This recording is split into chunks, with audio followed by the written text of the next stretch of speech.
গরম পড়তে শুরু করেছে, ঘরে ঘরে চলছে পাখা, আবার কোথাও কোথাও চলছে এসি, সামনেই আবার দোল, কিন্তু যাচ্ছে না সর্দি কাশি এবং জ্বর। কেন যাচ্ছে না? কি কারণে এই জ্বর সর্দি কাশি রয়ে গেছে? আজকে আমরা এই সব নিয়ে আলোচনা করব। আজকে আমরা পাশে পেয়েছি এমন একজন চিকিৎসককে, যিনি একদিকে দক্ষ চিকিৎসক, অন্যদিকে একজন দক্ষ লেখকও।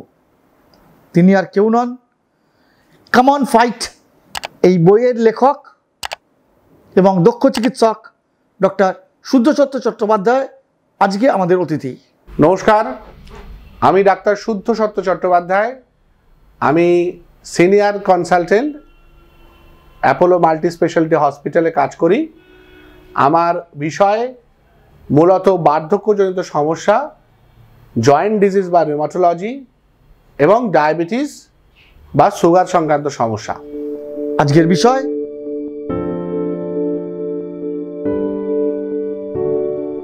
সময়টা বসন্তকাল, এবং বসন্তকাল হচ্ছে এমন একটা সময় যে সময়ে ট্র্যাডিশনালি বিভিন্ন রকমের রোগ হয়ে থাকে, এবং তার মধ্যে শ্বাসজনিত যে সমস্ত সংক্রমণ, মানে ইনফ্লুয়েঞ্জা, নিউমোনিয়া, ব্যাকটেরিয়া এবং ভাইরাস ঘটিত যে সমস্ত অসুখ, সেগুলো এই সময় বেশি হয়। কিছুদিন আগে পর্যন্ত আমাদের এখানে খুব একটা বসন্তকালটাকে বোঝা যেত না, হঠাৎ করেই যেন শীত বন্ধ হতো আর গরম পড়ে যেত। এই বছরটা বিশেষ করে দেখা যাচ্ছে যে কোনো কারণেই হোক একটু বসন্ত বসন্ত ভাব আছে। মানে কীরকম? মানে দিনের বেলাটা বেশ গরম, রাতের দিকে 9টা সাড়ে 9টার পর থেকে একটা ঠান্ডা অনুভূত হয়। তাও সেই সময় রাত্রিবেলা লোকে পাখা এসি চালিয়ে শোয়, কিন্তু রাত্রি 2টো 2:30 থেকে বা পরবর্তীকালে সকাল 6টা 7টা পর্যন্ত, যতক্ষণ না রৌদ্র ভালোভাবে উঠছে, একটা ঠান্ডা শীতল আমেজ থাকে। এই যে চেঞ্জটা, আমাদের বডির টেম্পারেচার নর্মালি হচ্ছে 37 ডিগ্রি সেলসিয়াস। এটা একটা বড় টেম্পারেচার ফ্লাকচুয়েশনকে নিজের মধ্যে অ্যাডজাস্ট করে নিতে পারে, কিন্তু তার মধ্যে অনেক রকমের চেঞ্জ হয়। এই চেঞ্জটাকে অনেক সময় বডিকে একটু সাসেপ্টেবল করে তোলে ইনফেকশনের প্রতি, আর এই চেঞ্জটাকে অ্যাডভান্টেজ নিয়ে বাইরের ব্যাকটেরিয়া, বাইরের ভাইরাস, এগুলো আমাদের শরীরে অ্যাটাক করে।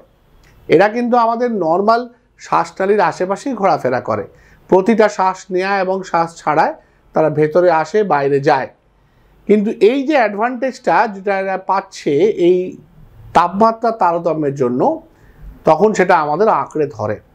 এখানে আরেকটা ইম্পর্টেন্ট কথা বুঝতে হবে, সেটা হচ্ছে কোভিড কিন্তু আজকে আর 5টা ব্যাকটেরিয়া বা ভাইরাস ঘটিত ইনফেকশনের মতোই হয়ে গেছে। যেমন ধরুন, আমরা শীতের সময় respiratory syncytial virus, adeno virus, influenza virus, এগুলোকে প্রতি বছরই দেখতাম। তার সাথে নন কোভিড করোনা ভাইরাসকেও দেখতাম, যেটা 6টা ভ্যারাইটি ছিল। এখন এই কোভিড-19 তার সাথে যোগ হয়েছে, এবং একটা যেটা গুরুত্বপূর্ণ জিনিস, সেটা হচ্ছে এই কোভিড-19 কিন্তু ছোঁয়াচে এবং ভয়ঙ্কর ছোঁয়াচে। আমরা প্রথম থেকেই বলে আসছিলাম, সেই 2020 সাল থেকে, যে যত সময় যাবে তত মারণ ক্ষমতা কমে যাবে কোভিডের, কিন্তু ছোঁয়াচে ভাবটা বাড়বে, কারণ এটা ওর সার্ভাইভাল ক্রাইসিস।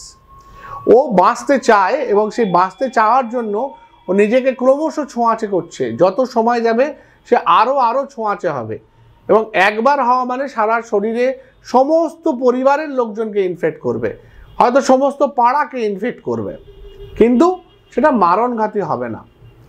এখন সেই নেচারটা কিন্তু একদম হয়ে গেছে কোভিডের, এবং কোভিডকে আমরা ওই জন্য কেউ পাত্তাই দিচ্ছি না, কেউ পরীক্ষা নিরীক্ষাও করছি না।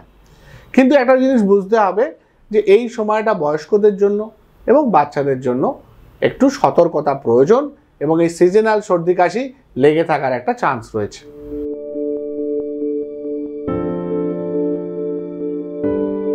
দোল এমন একটা উৎসব যেটাতে আমরা যারা একটু মধ্য বয়সে চলে এসেছি, আমরা সবাই খুব নস্টালজিক হয়ে যাই। দোলের সাথে আমাদের কেন জানি না খুব দীপাবলির মিল পাই আমরা। ছোটবেলাতে দীপাবলিতে আমরা প্রচণ্ড শব্দবাজি ব্যবহার করতাম, চকোলেট বোমা, দোদমা, সেগুলো ব্যবহার করতাম। কিন্তু সময়ের সাথে সাথে শব্দবাজির প্রচলন কমে গেল। কমে যেতে যেতে আজকে এমন একটা জায়গায় আমরা পৌঁছেছি, যেখানে আমাদের এখন আর কোনো শব্দবাজির ব্যাপারই নেই এবং আইনত নিষিদ্ধ হয়ে গেছে। যেটুকু যা পোড়ানো হয় সেগুলো হচ্ছে সবই আতশবাজি, অর্থাৎ আলো ছড়াবে কিন্তু কোনো রকমভাবে স্মেল বা ডেসিবেল ক্রস করবে না, এরকম একটা ব্যাপার হয়ে গেছে। দোলও ঠিক তাই। একটা সময় ছিল প্রচণ্ড কেমিক্যাল রাসায়নিক রং ব্যবহার করা হতো, এমন রং যে 7 দিন 10 দিন পর্যন্ত রোজ সাবান মেখে শ্যাম্পু করে ওঠানো যেত না। দোল খেলার আগে আমরা পুরো সারা শরীরে প্রচণ্ড তেল মেখে দোল খেলতাম যাতে কোনোভাবেই তার উপর সেই রঙের না লাগে, যাতে সহজে উঠে যায়। কিন্তু আজকের দিনে সময়ের সাথে সাথে মানুষ বুঝতে পেরেছে সেই রঙগুলো কতটা ক্ষতি করে। আমরা দেখেছি অনেকের ত্বক নষ্ট হয়ে গেছে, অনেকের ত্বক পুড়ে গেছে, দেখেছি অনেকে বারবার স্নান করার জন্য বা অনেককে তো জলে চুবিয়ে দেয়া হতো। এমনও বিভিন্ন পাড়ার কালচার ছিল যে পাড়ায় কেউ আসছে তাকে একটা পুরো চৌবাচ্চা বানানো থাকতো জলের রঙের গুলে, তাকে চুবিয়ে তাকে তোলা হতো। তো এই সমস্ত করতে গিয়ে পরবর্তীকালে প্রচুর সর্দি কাশি নিউমোনিয়া, এমন অনেক রকম অসুখ হতো। শুধু তাই নয়, সেই রং মুখে চলে গিয়ে গ্যাস্ট্রাইটিস, খাবারের প্রবলেম, পেটের প্রবলেম, বিভিন্ন রকম সমস্যা হতো। তো আজকের দিনে সেটা অনেকটাই অর্গ্যানিক রং হয়ে গেছে। বিভিন্ন ফুলের পাপড়ি থেকে নাকি সেই রং তৈরি করা হয়। তো সেই রং অনেকটাই হাইজেনিক হয়েছে। কিন্তু এখানে আপনি মাথায় রাখতে হবে, এই যে ধরুন আজকে প্রচণ্ড অ্যালার্জির প্রবলেম হচ্ছে, তার কারণ এই সময় পলাশ, শিমুল এই সমস্ত ফুল ফুটছে, যে ফুলের পোলেন গ্রেনগুলো বা পরাগগুলো হাওয়ায় ছড়িয়ে যাচ্ছে। হয়তো তাদের দেখতে খুব সুন্দর লাল রঙের ফুল, কিন্তু তাদের মধ্যে একটা ইনফেকশন নয় কিন্তু অ্যালার্জি তৈরির সম্ভাবনা থাকছে। বিভিন্ন, বিশেষ করে যারা অ্যালার্জির জন্য সাসেপ্টেবল, যারা অ্যালার্জির অসুখ আছে, যাদের অ্যাজমা আছে, তাদের কিন্তু হাঁপানি এই সময় বেড়ে যায়।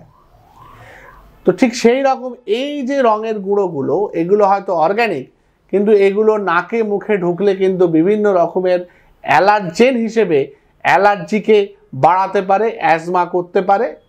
তো সুতরাং আবির বা দোল যাই খেলা হোক না কেন, সেটা যেন এমন একটা লিমিটে খেলা হয়, বিশেষ করে যারা এই ধরনের অসুখে অসুস্থ তাদের যেন জোর করে বাধ্য করা না হয়, এবং তারা যেন নিজেদের প্রিকশন নিয়ে হোলি খেলে। সেক্ষেত্রে হয়তো হোলিটার সময় যখন কেউ আবির মাখাচ্ছে, আমি নাকটা মুখটা ঢেকে নিলাম, সেটা আমি রুমাল দিয়ে ঢাকতে পারি, সেটা আমি মাস্ক পরে ঢাকতে পারি, যাতে আমার নাকে মুখে সেই আবির বা আবিরের গুঁড়ো গেল না, যাতে আমার এই সমস্যাটা যাতে না হয় আমি প্রিভেন্ট করতে পারি, বা আগে থাকতে ওষুধ খেয়ে নিতে পারি, বা একটা ইনহেলার 2 পাফ নিয়ে নিতে পারি।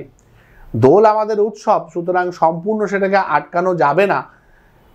সেক্ষেত্রে এই ধরনের প্রিকশনগুলো যদি মেনটেন করা যায়, অতিরিক্ত স্নান না করা, অতিরিক্ত ঠান্ডা জলে না করা, করলেও তারপর খুব ভালো করে শরীরটাকে মুছে নেওয়া, একটু দরকার হলে হালকা প্রিকশনারি ওষুধ আগে থাকতে খেয়ে নেওয়া, অ্যান্টি অ্যালার্জিক বা ইনহেলার, এটা করে অবশ্য দোলটাকে খুব ভালোভাবেই কাটানো যায় বলে আমার মনে হয়।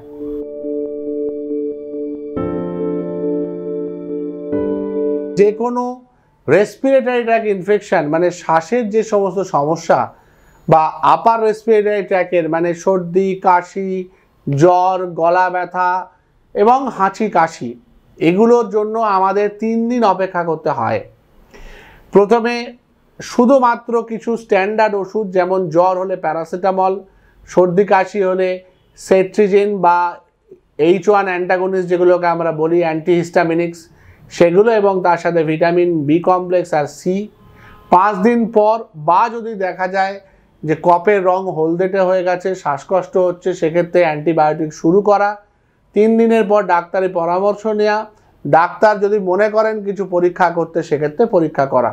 যে কোনো মানুষ 3 দিন অপেক্ষা করতে পারে, যদি তার শ্বাসকষ্ট না থাকে, তার ব্লাড প্রেশার কমে না যায়, তার পালস রেট বেড়ে না যায়, এবং তার জ্বর যদি অতিরিক্ত মাত্রায় মানে 102 বা তার ওপর বারবার না ওঠে। এইগুলো যদি হয়, সেক্ষেত্রে অনেক আগে ডাক্তারি পরামর্শ নিতে হবে, নাহলে বাড়িতে 3 দিন চিকিৎসা করে সুস্থ হওয়া বা সুস্থ হচ্ছে কিনা সেটা দেখে নেওয়া যেতে পারে। আর ভ্যাকসিনেশন খুব ইম্পর্টেন্ট। 2টো ভ্যাকসিন অবশ্যই প্রত্যেক 50 বছরের ঊর্ধ্ব সবাই মানুষকে নিতে হবে। একটা হচ্ছে নিউমোকক্কাল ভ্যাকসিন, যেটা প্রতি 5 বছরে নেওয়া হয়, আর একটা ইনফ্লুয়েঞ্জা ভ্যাকসিন, যেটা প্রতি বছর নেওয়া হয়। এই 2টো ভ্যাকসিন কিন্তু নিয়ম করে সময় দেখে ডাক্তারি পরামর্শ মতো নিতে হবে। তাহলে ভ্যাকসিন হলো প্রিভেনশন, আর 3 দিন দেখে ডাক্তারি পরামর্শ নেওয়া সেটা হলো ট্রিটমেন্ট।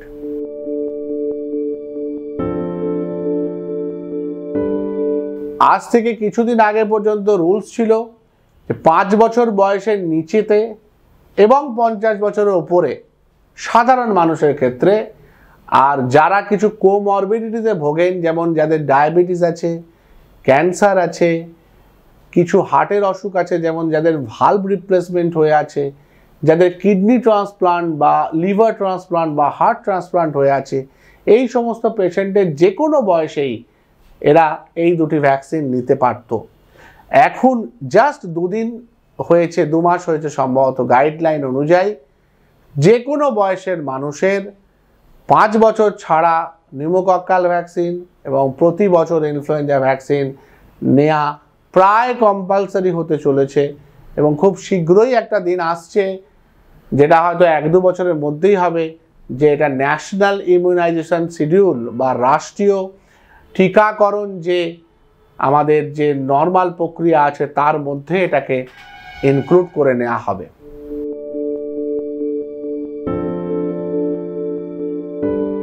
লাস্ট 2-3 বছরে কোভিডের কল্যাণে আমরা জেনে গেছি আমাদের কি কি করণীয়। একটা শ্বাসগঠিত ছোঁয়াচে রোগ আটকাতে আমাদের কি কি করণীয় আমরা সবাই জানি।